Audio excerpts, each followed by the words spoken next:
Each year in this new millennium, pressures on healthcare systems mount.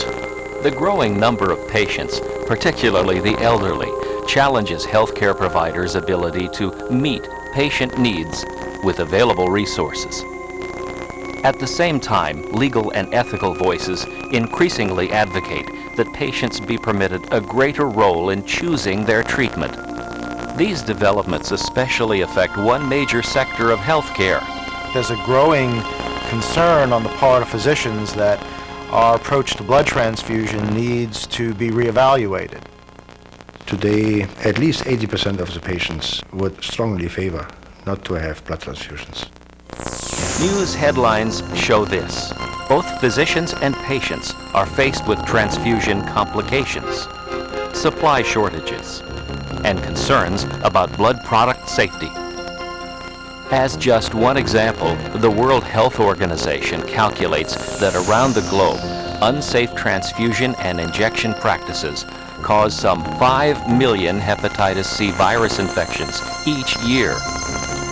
Increased efforts by national healthcare systems to achieve a safer blood supply have caused the cost of blood to spiral upward. 2 years ago, it cost us about 63 euros per unit of transfused blood. It now costs us 142. Treating transfusion-related side effects has incurred additional costs. These costs, which are indirect and delayed, are enormous and clearly would raise the cost of a unit of blood substantially. The same holds true for compensation totaling billions of euros or dollars that have been paid to recipients of tainted blood and to their surviving families. As society faces these issues, transfusion risks and costs, is there a better approach? Might transfusion alternative healthcare meet patient needs and rights? Professors Earnshaw and Hetzer and countless other clinicians have responded to the requests of patients and of parents of minors. Consider 3 examples of complex surgeries performed without transfusion. Open heart surgery is consistently a major challenge. In Berlin, Professor Roland Hetzer explains why he had to operate on the tiny heart of a 10-month-old baby girl. This child has a congenital heart defect, which is relatively rare. It means there is a direct communication between the left ventricle and the right atrium, which creates a continuous abnormal flow between the left heart and the right heart. The defect was corrected with a heart arrest time of only 26 minutes, and the blood flow normalized. No transfusion was given. In fact, there was virtually no blood loss. Another example. Liver surgery usually involves considerable donor transfusion. In Jena, Germany, at the University Clinic, Professor Johannes Scheele here removes the cancerous portion of the liver from an elderly man. How much was the blood loss today? 250 cc's. No donor blood was given, and 18 hours later, the patient is chatting with the doctor in the ICU. Now an example of orthopedic surgery. In London, Royal College fellow Peter Earnshaw successfully performs a total knee replacement on an elderly woman, typically a high blood loss operation.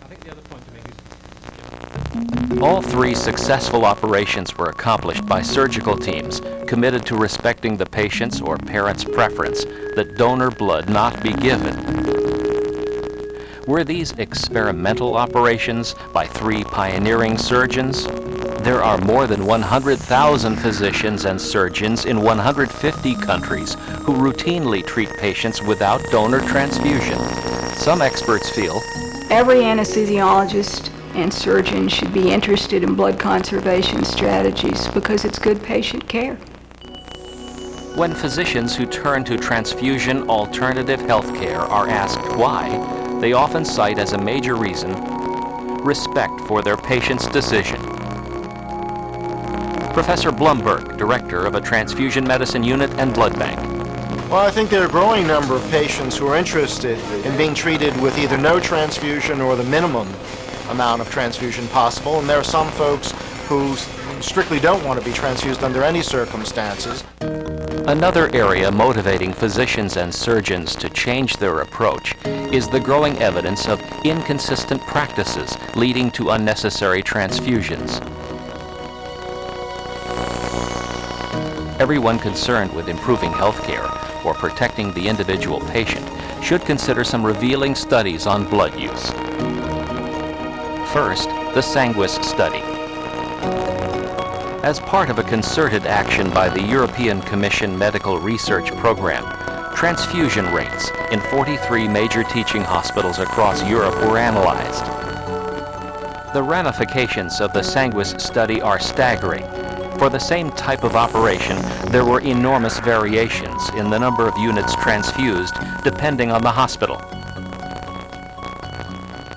In 1998 in Brussels, Professor Ball published a follow-up study. All types of hospitals were included in the Belgian Biomed transfusion study for surgery, and we found exactly the same range of variability. So we are left with the conclusion that variability implies that a lot of these blood transfusion components are being given unnecessarily. A comparison of the two studies revealed another significant fact. There were two centers which participated both in the Sanguis study and in the Biomed study. Based on their findings in the Sanguis study, they had somehow managed to reduce their blood consumption for major surgery. The mortality was the same before and after the changes. The hospital stay was shorter.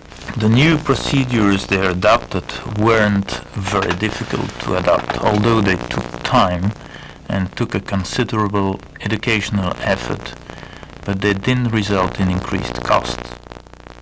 Soon after, in Canada, Dr. Hébert did a large-scale study of critically ill patients in intensive care. Professor Spahn evaluates the results. I talk about the Hébert paper where they showed in more than 800 patients that less transfusion results in an improved outcome.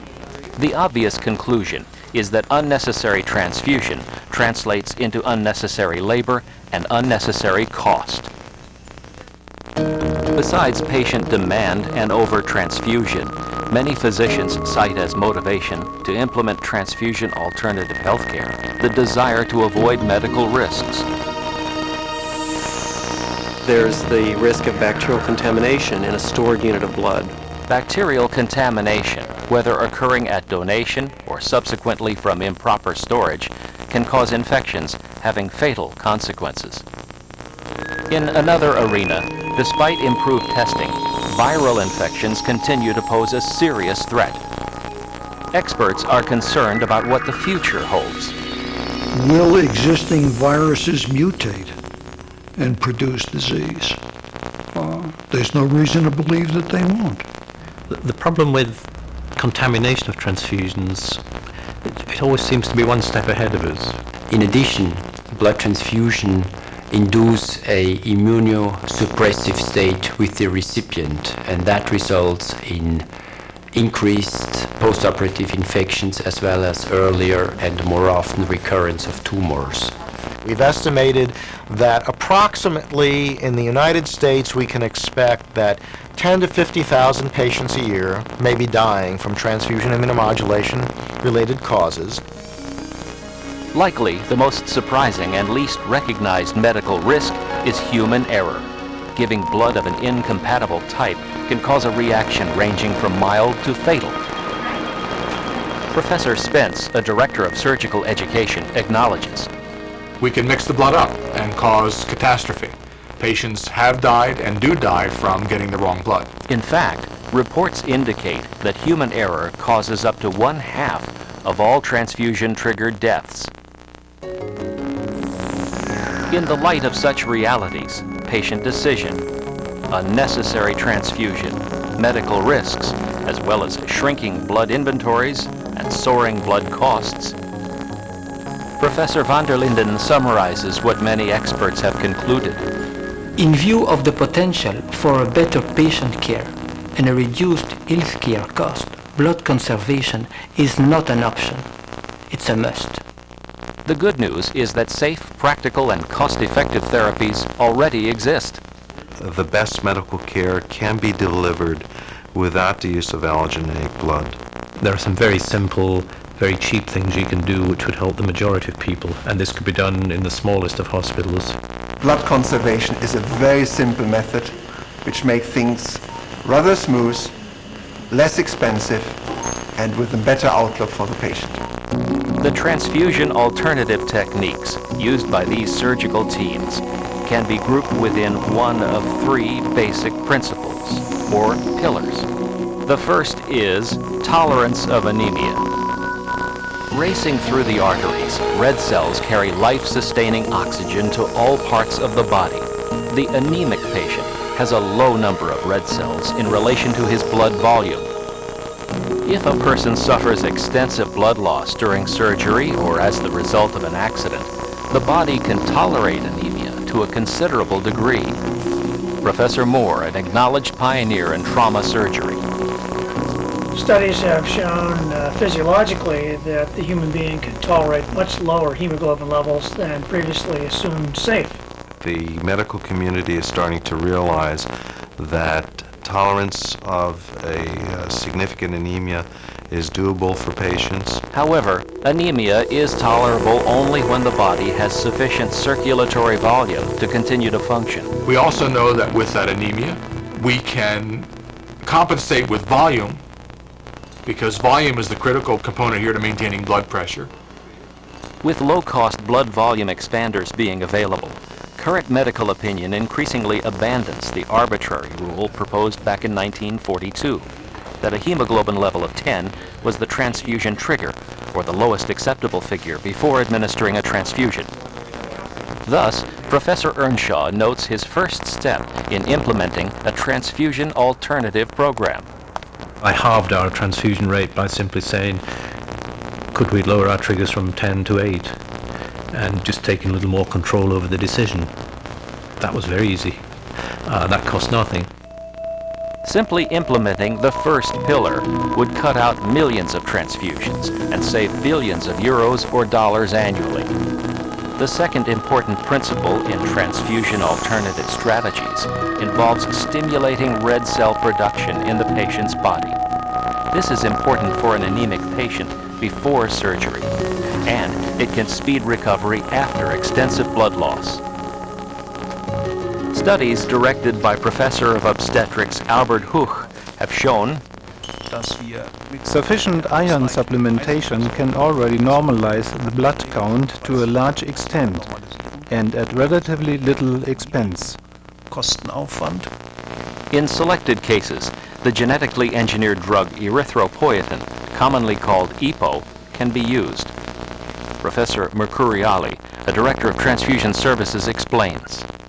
Stimulated by the administration of erythropoietin, there is an acceleration of production of new red blood cells. The third principle, or pillar, is to minimize blood loss. The most important technique to control bleeding is to avoid bleeding. Meticulous surgery is practical and cost-effective. A variety of tools can be used to assist. For example, electrocautery devices enable surgeons to cut rapidly and to seal blood vessels immediately. There are also modern drugs that can reduce bleeding. Some are applied directly to the bleeding area. Here, a fibrin glue pad is used to stop blood from oozing out of a dissected liver. Professor Baron notes about the cost-effectiveness of such agents. The decrease in intraoperative bleeding and the decrease in the use of blood products compensates for the cost of the drug. Another effective technique to minimize loss in instances of heavy bleeding is to salvage the patient's own blood. Recovery of as much as 50% of the blood otherwise lost has become a reality. This technique also meets the ethical needs of many who absolutely refuse donor transfusions. For instance, some of Jehovah's Witnesses have allowed cell salvage to be used. There are even such machines designed for small children. Cell salvage is a very important technique because when you use cell salvage, the blood lost by the surgeon is not lost for the patient. Many other beneficial strategies are available. All assist in avoiding the risks and societal costs of millions of transfusions. To illustrate the impact of properly combined techniques, consider the task faced by the medical team of 4-year-old Luana in Modena, Italy. She was born with a serious heart defect. Her team, headed by Professor Marcelletti, Chief of Cardiovascular Surgery, had to perform a series of complex operations. As requested by Luana's parents, the first operation was successfully done without donor blood. Once again, for the second procedure, there were both skilled personnel and the appropriate equipment, including a cell salvage machine. The meticulous surgery, utilizing electrocautery, took 2 hours, and Luana lost only 100 milliliters of blood. Her parents were delighted, and the medical team was pleased with the outcome. We have performed the operation without the use of blood transfusion, as we try to perform with all of our children. I think all these little babies deserve not to be transfused and not to take the risk of blood transfusion. Further proof of the effectiveness of heart surgery without transfusion is provided by Dr. Rosengart. When we looked at a series of 50 Jehovah's Witnesses patients and 100 patients in the general population, we found a shorter length of stay and a lower cost using our blood conservation strategy. While many clinicians would hold that some situations absolutely require blood, what is the view of those experienced in the use of transfusion alternatives in life-threatening emergencies? First, an anesthesiologist's perspective. The cessation of bleeding, whether surgically or in other means, must be the first principle. It's important to act quickly and to keep in mind that modalities are still available even in a trauma situation. Next, a surgeon's perspective. In any trauma patient with a significant blood loss, I would always prepare the cell saver system. In one of the busiest trauma centers in the United States, Professor Cohn, Chief of Trauma and Surgical Critical Care, notes about patients declining donor blood. We see more than 3,000 patients a year here that are Jehovah's Witnesses, and we do about 250 to 275 major operations on them each year. And what we have seen in our population is no increased length of stay, no increased mortality. In fact, it appears to be somewhat decreased. On the basis of such experience, many physicians conclude that, overall, transfusion alternative healthcare is cost-effective. Well, one of the beauties of transfusion alternatives is that the most effective alternatives are generally the cheapest. There's no doubt that blood is a costly product. We've been able to reduce our blood transfusion bill for the liver transplant program here by 70% since we started adopting new techniques, and that equates to hundreds of thousands of pounds in a year. And it's far more than the costs of the drugs and the other therapies we use and the mechanical methods we use for reducing blood loss. It takes more dedication than technical means. These similar results can be achieved without the use of costly machinery. And transfusion alternative healthcare has a benefit beyond saving money and meeting patients' physical needs. There is an ethical benefit. This care honors the patient's freedom of choice to accept or reject a certain treatment. One of the primary principles of good medical care is being concerned about what the patient wants. Professor Harding, who teaches ethics to medical and law students. Today one would link that ethical duty, not to do harm, to seek the best possible outcome for one's patient, with another duty which is to respect the autonomy of the patient, to respect the patient's own views and decisions. At Glasgow University, Professor of Law and Ethics in Medicine, Sheila McLean summarizes. Doctors have virtually an absolute obligation, both legally and ethically, to respect the patient's choice. Concerning the advancing legal view generally designated patient rights, Professor Guillot, founder of the Health Law Institute at Neuchâtel University. I believe the basic element of patient's right is the right of self-determination. That is the right of any patient to decide what shall be done with his or her own body. Patients have a right to be told that there are alternatives, and more than that there are alternatives. What are the respective risks and benefits expected to be associated with those? Concerning the evolution of patient rights, Professor Weissauer explains. Earlier, the doctor determined how to proceed and thereby shouldered the entire responsibility. In the course of time, the relationship has changed more and more into a partnership, doctor and patient meeting each other with full equal rights. Recognizing patient rights accords with the UN's Universal Declaration of Human Rights. In fact, these legal issues have become so important that in 1997, the Council of Europe formulated the Convention on Human Rights and Biomedicine. Article 5 proclaims, "An intervention may only be carried out after the person concerned has given free and informed consent to it." The doctrine of informed choice says that it is up to the patient to accept or to refuse any kind of medical act, for instance, a blood transfusion. Addressing a sensitive issue, Article 6 states, "The opinion of the minor shall be taken into consideration as an increasingly determining factor in proportion to his or her age and degree of maturity." There's no doubt that minors, in a legal sense, can and very often are able as adolescents to take decisions about their own treatment and their own health. How does freedom of choice for patients and parents work out in practical terms? Well, if the physician cannot think of finding a way of accommodating patients' desire about alternatives to blood transfusion, he should try to refer the patient to one of his colleagues or to another institution or healthcare facility where this alternative is really practiced. But what about emergencies, where the victim may not be able to speak, to convey personal conviction? It's now recognized that people have the right to indicate treatment choices in advance. And this takes the form of a written document where the patient shows that they have considered certain situations and they've taken a clear position about a treatment choice.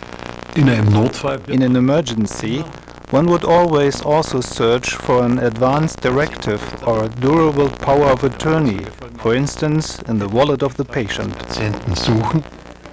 Respecting patient rights also has healthcare benefits. There is empirical evidence that patients who feel engaged in their treatment are likely to get better quicker. Consider, for example, a case at St. Richard's Hospital in Chichester in southern England. Well, Mrs. Whittington had arthritis of her hip, which was so advanced that she required a total hip replacement. She is a Jehovah's Witness and therefore declined to have a blood transfusion. Well, I do believe that God's word is against taking blood, and we should appreciate that God's word is the truth. Mr. Patel was quite happy to do it without blood. It is the doctor's responsibility to listen to patients' demands, listen to what they have to say, and to give them an informed choice of alternatives. In frank dialogue between physician and patient, the question of whether she would accept cell salvage arose. When I knew more about the machine, and it was explained to me, and said I would accept having the machine. The relationship between the patients and the medical staff is excellent here. We have a very open culture and a good learning environment. What was the outcome of this cooperative approach? The strategies that we used intraoperatively during Mrs. Whittington's operation were meticulous hemostasis, salvage of blood using a cell saver system, as well as using a cemented hip replacement. She tells me that she is delighted with the operation in terms of the pain relief. As Earth's population continues to grow and age, their medical needs will be a greater challenge to healthcare structures, many of which are already struggling. In this regard, transfusion alternative healthcare offers a promising direction. A well-adapted blood conservation program means a decrease in the total cost for the patient, but also a decreased cost for the society. While all medical interventions involve risks, transfusion alternative healthcare uniquely meets both patient needs and rights. I can foresee that in the future, patients will almost expect that any surgery which is necessary is carried out without blood transfusion. Patient empowerment is important, not only to better respect autonomy, but to promote good medical treatment. The various steps to reduce the need of blood transfusion nowadays are very well established, well tested, and they are certainly safe. This is universal, can be practiced in any institution in any part of the world. Blood conservation is a safe, effective, and progressive medicine. This is the best way of treating patients and clearly should be a standard of care.